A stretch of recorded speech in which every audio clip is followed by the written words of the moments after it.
Hi all, I'm just going to do a quick video today just to show you how to mix some two-stroke oil. It's pretty straightforward, but a lot of people don't actually know how to do it. But once you've done it once, you won't forget. So first of all, we're going to use our still tank here. It doesn't matter what brand it is, you can just have a normal fuel can. As long as you know how much is in the fuel can. Typically, we'd fill it up to 5 litres and work off that, but you can do it in 1 litres, 2 litres, 3 litres and so on. And then if you really wanted to, you could break it down to sort of half a litre and just work out how much oil you need. So this will be filled with normal fuel, petrol, gasoline, and then our two-stroke mixture today we're using is still 50-1. Now, this isn't the same for everything. There can be different ratios for different machines and different types. So some will be fully synthetic, some will be pot. And like with this one, like I say, it's 50-1. Some newer machines will use 25-1. Different brands will use 25-1. And sometimes it can be even higher or lower than that. But for today's purposes, we're going to do 50-1. And what I'll do is put on the screen right now a graph to show you ratios between literage of fuel to literage of oil.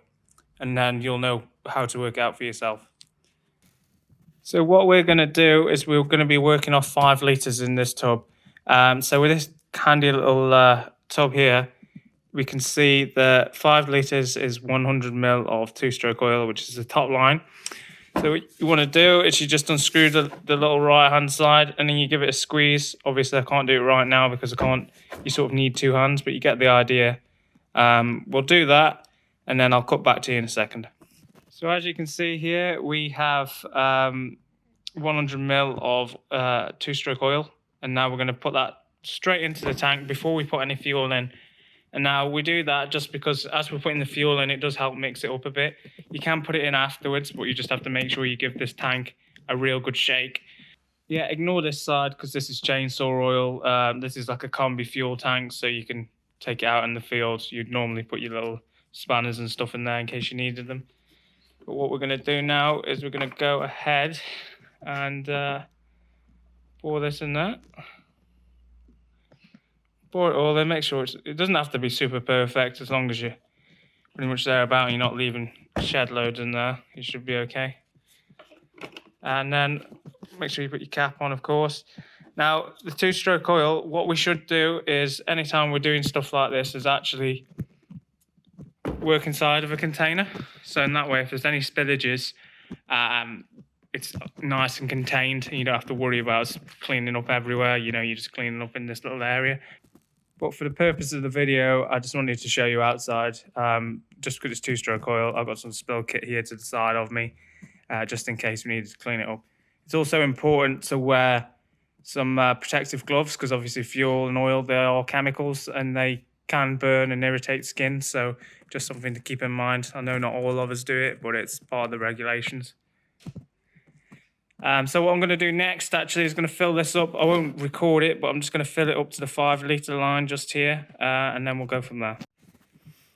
So that's it now. We're all filled up. As you can see, it's a nice green colour, so that just tells us that the fuel is mixed with the oil very well. Just before use, I always recommend giving the tank a little bit of a shake just to make sure that there's been no separation overnight or between uses. And apart from that, you're pretty much set to go. The only other thing I'd say is if you don't have enough oil in your fuel, you will seize the engines, you cause them to overheat, loads of problems. If you have too much oil in the fuel, you can still use it, but what you're going to do is clog up your machine, build up carbon and oils inside of the piston and exhaust. And obviously, you don't want that sort of stuff happening. You want to prolong the life of your machines. So if you do have too much in, you know, just work out how much you've put in and change it. Don't just guess. You know, use a jug. Use these little bottles are very handy, actually. What we do is decant into these, and then you can just reuse them over and over. You sort of only have to buy it once. But that's all. Thanks for watching, guys. Please like, comment, subscribe, and as always, let us know if you want any other future videos covering topics like this.